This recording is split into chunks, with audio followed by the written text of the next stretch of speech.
इस बीच खबर है कि बाइडेन ने चुनाव प्रचार के दौरान ईरान से जुड़ा एक बहुत बड़ा ऐलान कर दिया। अमेरिका में 8 नवंबर को मिड टर्म चुनाव होने वाले हैं। इन्हीं चुनावों के प्रचार के दौरान भीड़ ने बाइडेन से ईरान से जुड़ा सवाल किया था, जिसका जवाब देते हुए बाइडेन ने ईरान को उकसाने वाला एक और बयान दे दिया।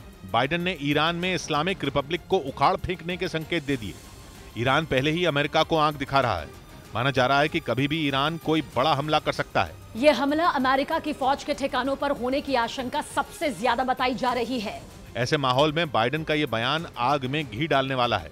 चुनाव प्रचार के दौरान बाइडेन से ईरान में चल रहे हिजाब विरोधी आंदोलनों पर सवाल पूछा गया था। जवाब देते हुए बाइडेन ने ईरान के लोगों के साथ केवल हमदर्दी ही नहीं जताई, बल्कि उनके आजाद होने का ऐलान कर दिया। हिजाब के विरोध में सड़कों पर उतरी ईरान की जनता पहले ही इस्लामिक रिपब्लिक के अंत की मांग कर चुकी है और ईरान लगातार इन आंदोलनों के पीछे अमेरिका और इजरायल का हाथ होने की बात करता रहा है। 2 दिन पहले ईरान के सुप्रीम लीडर ने भी अमेरिका और इजरायल को चेतावनी दी थी और ईरान के घरेलू मामलों से दूर रहने को कहा था। लेकिन बाइडेन का नया बयान ईरान के दावे को मजबूत करने वाला है। ये साबित करने वाला है कि हिजाब विरोधी आंदोलनों से बाइडेन का भी रिश्ता है। ईरान में महसा अमीनी की मौत के बाद हिजाब विरोधी आंदोलन शुरू हुए थे। महसा अमीनी की मौत ईरान की पुलिस की हिरासत में हुई थी। उसके बाद से ही हिजाब के विरोध में आंदोलन चल रहे हैं। करीब 250 प्रदर्शनकारियों की मौत ईरान की पुलिस की कार्रवाई में हो चुकी है। हजारों लोग जेलों में बंद हैं और हजारों लोग जख्मी भी हो चुके हैं। यहाँ तक कि आंदोलनों को बंद कराने में ईरान की सेना भी नाकाम साबित हुई है। इसीलिए गृह युद्ध में झुलस रहा ईरान बुरी तरह छटपटा रहा है। माना जा रहा है कि यूक्रेन जंग के बाद बने हालात में ईरान का हमला अमेरिका के लिए बहुत बड़ा झटका साबित होगा।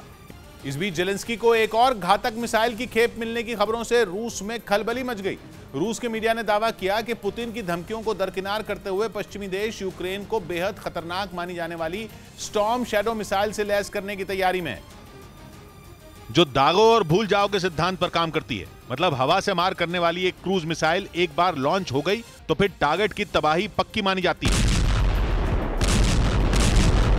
इस मिसाइल की मदद से सैन्य ठिकानों के साथ ही फर्राटा भर रही बख्तरबंद गाड़ियों और टैंकों को भी निशाना बनाया जा सकता है। और खबर है कि ब्रिटेन और फ्रांस की बनाई इस स्टॉर्म शैडो मिसाइल की पहली खेप जल्द ही पोलैंड पहुंच भी जाएगी, जहां पोलैंड के इंजीनियर इस मिसाइल को यूक्रेन के सुखोई 24 अटैक एयरक्राफ्ट में लोड करेंगे। और रूस को आशंका है कि जेलेंस्की की सेना इस घातक मिसाइल से लैस लड़ाकू विमानों की मदद से यूक्रेन में मौजूद उसकी फौज पर कहर बनकर टूट पड़ेगी, क्योंकि पश्चिमी देशों के हथियारों की मदद से ही कई मोर्चों पर यूक्रेन की सेना रूस पर भारी पड़ी है।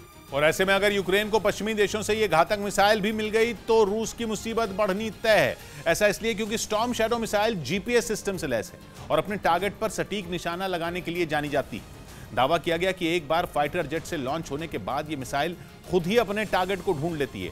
और स्टेल्थ तकनीक इस मिसाइल की एक और ताकत है, जिसकी मदद से ये दुश्मन के रडार को आसानी से चकमा दे सकती है। ये मिसाइल 450 किलो विस्फोटक लेकर करीब 1000 किलोमीटर प्रति घंटा की रफ्तार से उड़ान भर लेती है। साथ ही इस मिसाइल की मदद से 400 किलोमीटर दूर मौजूद दुश्मन को निशाना बनाया जा सकता है। इसलिए रूस यूक्रेन को इस घातक मिसाइल की खेप मिलने से बौखला गया, क्योंकि खैरसोन के कई इलाके पहले ही जेलेंस्की की सेना उसकी फौज से छीन चुकी है। और पश्चिमी मीडिया दावा कर चुका है कि सिर्फ खैरसोन में ही नहीं, बल्कि खार्किव प्रांत में भी यूक्रेन की सेना लगातार आगे बढ़ रही है और रूस के कब्जे वाले इलाकों को दोबारा हासिल करने के लिए यूक्रेन मिसाइलों की बारिश कर रहा है।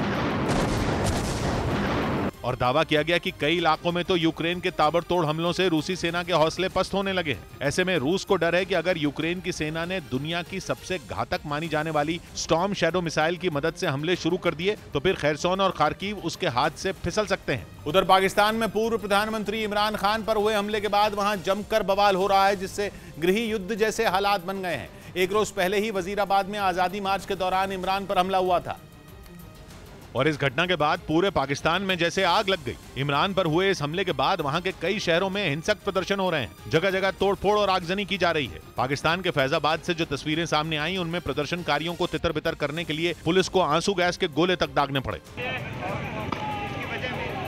कई इलाकों में तो इमरान के समर्थकों का गुस्सा सब्र का बांध तोड़ चुका है। पेशावर में इमरान के समर्थकों ने आर्मी के एक टैंक पर कब्जा जमा लिया और उसे तोड़ना शुरू कर दिया। इसी तरह के एक दूसरे वीडियो में शहर की एक सड़क पर सैकड़ों की संख्या में लोग हाथों में पोस्टर और बैनर लेकर प्रदर्शन करते दिखे।